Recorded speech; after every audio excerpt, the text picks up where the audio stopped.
What it do, squad? It's your boy Geek Samurai. I'm coming to you back with another video, man. In this video, I want to talk about AEW that just debuted with its freaking premiere on Wednesday Night Dynamite. I was at work last night, so I couldn't watch it. But let me tell you, I DVR'd that joint before I went to work, and I watched that joint today. Oh, my gosh. I mean, it's just so great to see a new promotion, a new product on TV, getting it in, competing against WWE. I mean, I'm a big wrestling head. I've been a big wrestling head since I was born, watching it with my pops, watching it with my uncles, you know what I'm saying? But WWE back then, which was formerly known as WWF, it hasn't been the same. It has not been the same that we're getting right now. I mean, we've seen the premiere of Raw this week, but yo, I like the Pyros back. I like what I saw from Raw, but the product is lacking because the promos are scripted. I mean, there's rumors that they're not going to script their promos no more, but you could even tell when a wrestling is scripted. Now we get AEW, All Elite Wrestling, and I'm telling you, I'm hashtag All Elite. Holla at your boy. Now we get All Elite Wrestling, man. And live, the first debut live on national TV, TNT. We haven't seen that since 2001 when WCW closed their doors on TNT. We haven't seen a TNT wrestling product in a long, long time. 18 years almost. Now we get AEW, and I love how this whole show unfolded. You know, over the summer, we got, different pay-per-views and stuff like that from AEW that they stream live, that you can watch it on Fighter Fest, you can watch it on Bleacher Report, stuff like that. But, to see it on freaking Wednesday night, I was feeling it. From the promo, the intro, mainstreaming on TNT, from every match, I thoroughly enjoyed it. Even that match between Pac and freaking Hangman Page. That was a long-ass match. But we're going to get into that later on in this video. I just want to go through each match and tell you my thoughts on it. First, we had an opening match between your boy Cody Rhodes, the Nightmare, and Sammy Guevara, who's he's like a newbie in AEW, a new signee, but he's into parkour and stuff like that. He's very flexible, very athletic. I enjoyed this match, man. I love the story. I love them going back and forth. Oh, I even love the spots that they chose to play out. Like Cody Rhodes, first Sammy Guevara in the beginning of the match was showing off, showboating, letting Cody know, feeling him out. Cody was feeling him out too. He'll be clapping, whatever. Sammy Guevara's doing his little parkour, you know what I'm saying? He's doing the pop lock. He's on the mat posing and stuff. I loved all of it. To the point where Brandy Rose got involved. And she was, trying to distract Sammy Guevara. And, Cody Rhodes decided to do a tope suicida outside from the middle rope. And I love how Sammy Guevara, he's like a heel. He's wet behind the ears. He's been in wrestling for like 9 years. But he finally decides to take it upon himself to grab Brandy Rhodes. And then Cody Rhodes lands on her instead of him when he did his tope suicida. It was crazy. It was crazy, man. This match was epic. Automatically, at the end of it, we knew Cody was going to win. Because now AEW is doing this thing now with these matches. It's all about wins and losses. You're not going to be able to compete for a title if you don't have a certain amount of wins under your belt. So you get that recognition. People will notice you. It's so much different from WCW, WWE, and I love it. They're trying something different. But I hated in this match when 10 minutes went by, they have to announce it. Like, come on, man. Just let the story unfold. Wrestling is all about stories, man. Not just what they do outside the ring, on the camera, talking about their opponent. But the stories that each wrestler put together in that ring. I love wrestling like that.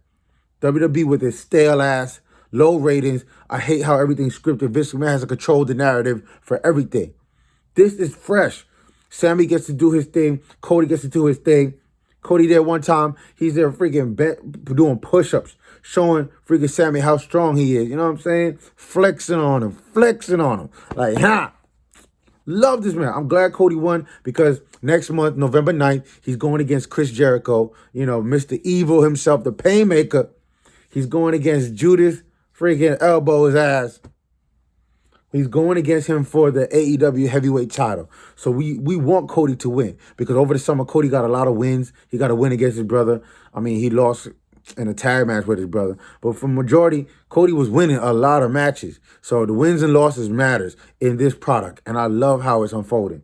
What a great match. I enjoyed it. And the crowd was lit. From when the pyro hit, before this match even began, from when the pyro came in, and you see Tony Schiavone, a former WCW announcer with Bobby the Brain Heenan. I mean, got to give him props. I'm glad they brought him back. I felt that WCW flavor again that I would always tune in on Mondays and flipping back and forth between that and WWF. The pyro was amazing. The crowd was lit, man. So it was a long, it was like 2 hours, but the crowd was energetic throughout the whole match. I give this match a grade A. Facts. It was hot and popping, and y'all know I'm only gonna bring all that straight fire. So then now we get to the next match, which is Brandon Cutler versus Maxwell Jacob Friedman, MJF. I like this man on the mic, but I wasn't feeling Brandon Cutler, and this match was a little, I don't know, it took me out a little bit. But I enjoyed what they were trying to, portray. But this dude, Brandon Cutler, man, he's freaking green in the ring, man. I don't know how long he's been wrestling, but he's new to AEW. Me personally, I'm not a big fan of him. I don't know. He may be in the indies. Probably previously got signed with AEW. But there was a lot of spots in this match where he was botching moves, man. Trying to do flips over the top rope, off the turnbuckle, onto Cutler. He looked like he needs more practice. And maybe because of his height, he got long legs. I don't know. But he needs some work. But I love when MJF comes out and he just says, "Shut up. Be quiet while I have the mic in my hand." And the audience, it's like he got the audience in the palm of his hand, bro. I was feeling his mic work is phenomenal. It's like The Miz. I would love to see The Miz versus MJF because them on the mic, it's phenomenal, man. But I'm glad MJF won, but I give this grade a C+. It was all right. I mean, we're going to move on, but it was all right. The next match, this is what I want to talk about, man. This match was so freaking long. Now, we all know who are real wrestling fans out here, that WWE has these things when they go to commercial breaks. They're trying different things. So they have like a big box for the commercial and a small box that the wrestling match was still going on. Man, in this match, I feel for what AEW Dynamite was trying to do. But bruh, this match was so long. Hangman Page and Pat, they had a match, I guess, over the summer at All In or Double or Nothing. I don't remember. But we know that Pat was injuring, Hangman Page. He had a knee injury before his match versus Chris Jericho. So apparently, from this long, drawn-out match, which was type boring, Hangman Page was doing kip-ups and everything. It looked like his legs is fine. But this match between him and Pat, it was so freaking long for no damn reason. And every time they cut to that commercial and you see the big box for the commercial and the little box for the match, took me out of it. I had to whip out my phone, man. I was like, come on, man. And Pac is so good. But now that he's this heel Pac, he's heel. He's not Neville from WWE. He's a heel, full heel Pac. He slowed the tempo of this match. And I was just like, come on, bro. You could do better than that, man. Come on. So, I mean, all in all, it was good to see Pac do his red arrow or arrow move. And then he put on, I think he calls the submission move the brutalizer. I could be wrong. I mean, I haven't been a fan of him since he left WWE, but it's good to see now that he's 2-0 against Hangman Page. Man, Hangman Page is taking too many L's, man. I love him as a wrestler, no homo, but this dude need to get some wins, bro. I know he's new too, but you were just in a match with Chris Jericho, bro, for the AEW Heavyweight Championship. You should have won this match and be 1-1 with Pac. Pac is no joke. Next, I give this, before I go into the next match, I give this grade, or this match, because it was so long, I give it a C-, man. From A to F, you know what I'm saying? You got to be somewhere in the middle. I still watched it, but I had to whip out my phone. That's why I gave it a C-. Now, this next match, yo, we got AEW Women's Championship match between Rio versus Nyla Rose. Yo, the Native Beast. This was a fantastic match. A1 sauce was all over this match. Oh my gosh. Rio with her small little frail body. She like 98 pounds, something like that. She was competing with Nyla Rose, who's always bench pressing her, suplexing her. I'm a big fan of Nyla Rose, man. I don't care if she's transgender. I'm all about gender neutral, bro. Just like I'm all about females being the future and everything. This match was fantastic. And Rio, she just previously had training with freaking Kenny Omega. He was training her for this big match, her debut match on AEW Dynamite. Oh my gosh, what a fantastic match. There was a spot in the match where Nyla Rose put out the chairs. She put Rio on that joint, and she did a somersault onto Rio. Rio moved. Nyla Rose, I'm thinking of Nia Jax. Nyla Rose, the native beast, did a somersault onto a body of chairs, bro. Because you know, if she actually picked it up and hit Rio with it, she would have been disqualified. But I love the fact that Rio was competing with her, bro. That one spot that they did when they both were on the turnbuckle, oh my gosh. Turnbuckle, whatever. Rio picked up Nyla Rose overhead and did like a backflip, inverted somersault off the turnbuckle. She picked up Nyla Rose. This girl is like, I'm telling you, do not sleep on Japanese wrestlers, man. They're all about strong style. You have Shinsuke Nakamura in WWE. You got Kenta, who was there, but he went back to New Japan. You do not sleep on these Japanese wrestlers, man. Rio's freaking small. Nyla Rose is twice her weight. And Rio picked her up and flipped her over her head off the turnbuckle, man. What? And then she finally hit her with the meteor, the double knees to win the match. And now she's the first ever inaugural AEW Women's Champion. And I respect her. I mean, I seen her all over the summer in, I think it was Double or Nothing, when it was like a battle royale or whatever for her to get into this match. But yo, Rio can ball, man. Rio can wrestle, man. I'll never sleep on Rio again. I thought she was gonna lose. Like I said, I'm a big Nyla Rose fan, son. I love Nyla Rose and I love Ali Impact. Well, she might be Ali Dynamite now that she's in AEW. But I love them too. But Rio impressed the hell out of me. I give this match A+. That A1 sauce, she got that strong style, man. I'm telling you. One thing I am disappointed in, the AEW Women's Championship was so small. Like, you could have made that bigger. Like the Women's Championship in WWE. That title was just as wide and round and just as long and big as the Men's Championship. They could have made this title look more, I guess, bulkier or bigger to compete with the men's heavyweight. Come on, we want women to be equal with men. That's a fact, son. This is 2019. I'm all about women, man, and pushing them and let them have more wrestling time, more air time, whatever, camera time. I want to see women front and center, man. Facts. This ain't 1998, man. We in 2019, and I want to see women have more time wrestling, doing all that. So now it looks like we're going to get a match maybe next week or next month in a pay-per-view, hopefully, where it's going to be Dr. Britt Baker is going to fight Rio for this championship. And I'm looking forward to it, man. Rio, kudos to you. Match was fantastic, man. Fantastic. And finally, we get to the final match of the night, which is a 6-man tag match. The Elite versus Chris Jericho, Santana, and the Ortiz. And Kenny Omega as well. He's with the Elite. We already know that if you're a true fan of AEW, the Elite is Kenny Omega and the Young Bucks. They're part of Cody Rhodes, who started this whole thing. You know what I mean? This match was okay. It was decent. But what got me hooked was when you see Chris Jericho outside the ring with Santana Ortiz, Young Bucks. Kenny Omega looked like he was about to go either do a tope suicida or do a somersault over the top. All of a sudden, the crowd goes batshit crazy. And you see my man Jon Moxley come out of the crowd, son, and start whooping Kenny Omega.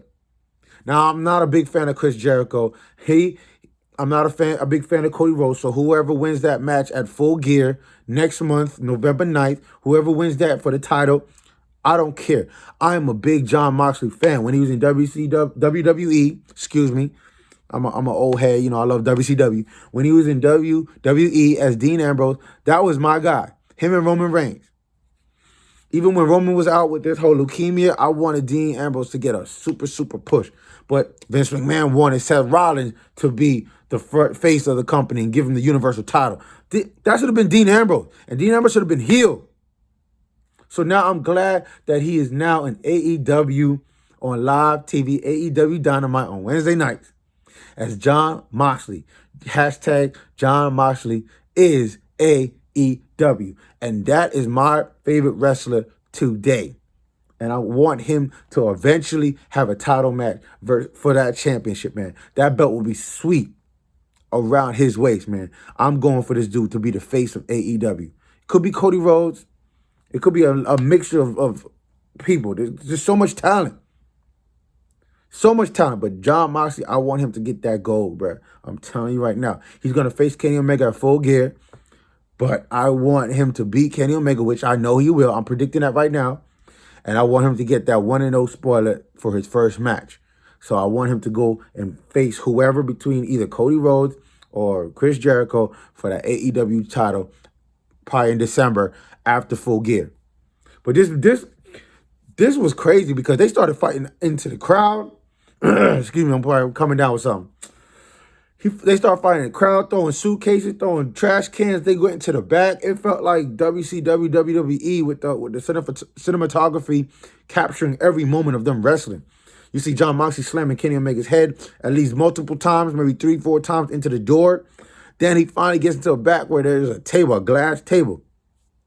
And he performs a dirty deed, has Kenny Omega's head, picks him up. It looked like Kenny Omega was like straight suplex with his legs right up in the air doing the dirty deeds.